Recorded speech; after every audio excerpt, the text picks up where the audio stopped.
তো কোরবানি করা খুব সহজ একটি কাজ, এটি জটিল কোনো কাজ নয় এবং নিজের কোরবানি নিজে হাতে করা উত্তম। বিশেষ করে একটা পশু আপনি দীর্ঘদিন লালন পালন করেছেন কিংবা কিনে এনে সেটাকে আদর যত্ন করে আপনি লালন পালন করেছেন ২-৪ দিন ৫ দিন যেটাই হোক, এরপরে পশু জবাই করতে আপনার মধ্যে একটু হলেও কষ্ট লাগা কাজ করবে। এখান থেকে আমরা শিক্ষা গ্রহণ করব যে কোরবানি আসলে আমাদেরকে ত্যাগের শিক্ষা দেয় এবং স্যাক্রিফাইসের শিক্ষা দেয়। আল্লাহর নির্দেশ পালনার্থে আমার প্রিয় জিনিসকেও ত্যাগ করতে আমরা শিখবো, সেই জিনিসটা কোরবানি আমাদেরকে শেখায়। তো এই জন্য নিজে হাতে কোরবানি করা উত্তম। নিজে হাতে কোরবানি করার ক্ষেত্রে আমরা যে হেজিটেশনে ভুগি সেটির মূল কারণ হলো যে কিভাবে কোরবানি করলে শুদ্ধ হয় অশুদ্ধ হয়, এ নিয়ে আমাদের এক ধরনের ভয় আছে। এই ভয়টা দূর করে দিতে চাই আমরা। এটা আসলে এমন কোনো বিষয় না যেটা খুব জটিল যে কোরবানি শুদ্ধ অশুদ্ধ হওয়ার মতো ব্যাপার হয়ে দাঁড়াবে। প্রথমত আপনি কোরবানির পশুকে পশ্চিম দিকে আপনি শোয়ালেন। পশ্চিম দিকে কোরবানির পশুকে শোয়ার পর তার গলা আপনি ছুরি চালানোর আগে বিসমিল্লাহি আল্লাহু আকবার আল্লাহুম্মা মিনকা ওয়া লাক বলে আপনি ছুরি চালনা করবেন। কোন বর্ণনায় আল্লাহুম্মা ইন্নী ওয়াজ্জাহতু ওয়াজহিয়া লিল্লাযী ফাতারাস সামাওয়াতি ওয়াল আরদা হানিফা ওয়া মা আনা মিনাল মুশরিকিন। এই দোয়া পড়ার কথা বর্ণিত হয়েছে, যদিও সেই হাদিসের সনদ নিয়ে কিছুটা আপত্তি তৈরি হয় মুহাদ্দিসগণ। তাহলে যা না বললেই নয়, তাহলে বিসমিল্লাহ আল্লাহু আকবার, বিসমিল্লাহ আল্লাহু আকবার বলে আপনি ছুরি চালনা করবেন। এবং পশুর যে খাদ্যনালী এবং শ্বাসনালী আছে, মোটা মোটা ২টা নালী, এগুলো যেন কাটা যায় এবং দুই পাশে ২টা সরু বা চিকন নালী আছে, সেগুলো যেন কাটা যায়। তাহলে এই নালীগুলো কাটা গেলেই আপনার কোরবানি বিশুদ্ধ হয়ে গেল।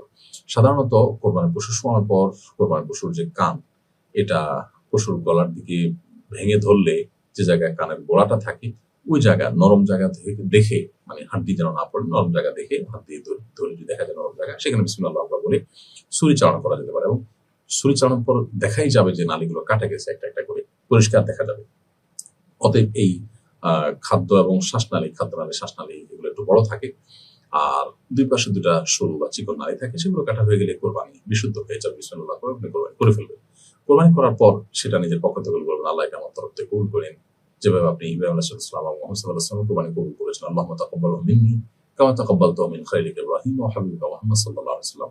আর অন্য কারোর তরফ থেকে কোরবানি যদি আপনি করে থাকেন, তাহলে জবাই করার পর বলবেন, আল্লাহ এটা আপনি অমুক অমুক অমুকের তরফ থেকে কবুল করে নিন। যদিও এই বলাটা জরুরি নয়, বিসমিল্লাহ আল্লাহু আকবার বলে আপনি পশু জবাই করলেন, শ্বাসনালী, খাদ্যনালী এবং ২টা সরু নালী কাটা গেল, এটাই হলো মূল বিষয়। আপনি মুসলমান হিসাবে আপনি কোরবানি করলেন নিজে এবং এই নালীগুলো কাটাটা নিশ্চিত করলেন, বিসমিল্লাহ বলে জবাই করলেন, যথেষ্ট হয়ে গেল। কোরবানি বিশুদ্ধ হয়ে যাবে এটুকুর মাধ্যমে ইনশাআল্লাহ তাআলা। অতএব নিজে কোরবানি পশু নিজে জবাই করার ক্ষেত্রে হেজিটেশন আমরা চাইলেই দূর করতে পারি এবং হিম্মত করতে পারি। তাজিবুল ইসলাম লিখেছেন, বাইরের কাজের লোককে কোরবানি গোশত দেওয়া বা খাওয়ানো যাবে কিনা।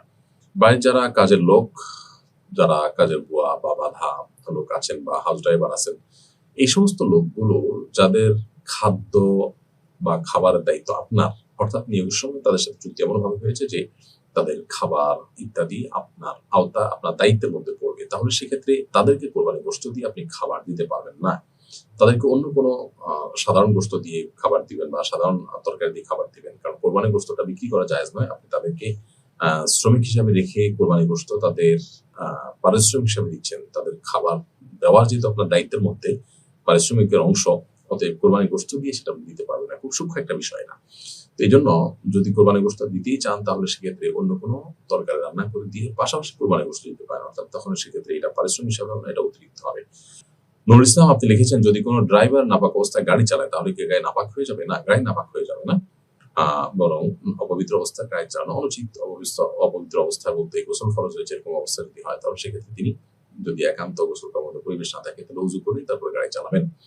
আর সেটা যদি নাও করেন, তাহলে গায়ে নাপাক হয়ে যাবে না। এনএচ নাহিদ আপনি লিখেছেন, ছোটবেলায় কোনো ব্যক্তির আকিকা করা না হলে তার নামে কোরবানি করা যাবে কিনা। অনেকেই বলেন ছোটবেলায় আকিকা না হয়ে থাকলে বড়বেলায় কোরবানি করার সুযোগ নেই, এই বিষয়টি খোলাসা করবেন। ছোটবেলায় আকিকা না হলে বড়বেলায় কোরবানি করা যাবে না, এটি কুসংস্কার কেবল, এটা আসলে শরীয়তের কোনো নির্দেশনা নয়। কারোর ছোটবেলা আকিকা হওয়া বা না হওয়ার সাথে তার বড় হওয়ার পর কোরবানি করতে পারা বা না পারার কোনো সম্পর্ক নেই। কারণ ছোটবেলা আকিকা হয়নি, তারপর তিনি বড় হওয়ার পর সচ্ছল হন, তারপরে কোরবানি ঠিকই বর্তাবে। যদিও আকিকা ছোটবেলা না হয়ে থাকলে তার নিজের আকিকা নিজে করার সুযোগ রয়েছে, কারণ নবী সাল্লাল্লাহু আলাইহি ওয়াসাল্লাম আকান-নাফসি তিনি নিজের পক্ষ থেকে কোরবানি করে আকিকা করেছেন, বিধায় নিজেরা এখানে যে করতে পারেন। কিন্তু সে আকিকা যদি নাও করা হয়, তার সাথে কোরবানি করা না করার কোনো বিষয়টি কিন্তু সম্পৃক্ত নয়। তৌহিদুর রহমান লিখছেন, ভিডিও গেম খেলার বিধান কি? মুসলমান অর্থক সময় নষ্ট করবে না, অতএব ভিডিও গেমস ইত্যাদি খেলে তার জন্য সময় নষ্ট করা জায়েজ নয়। আল্লাহ তাআলা বলেছেন, ওয়াল্লাযীনা হুম আনিল-লাগwi মুরিদুন, যে সমস্ত ঈমানদাররা অর্থ কাজ থেকে বিরত থাকে তারাই সফল এবং সার্থক মুমিন হয়ে থাকে।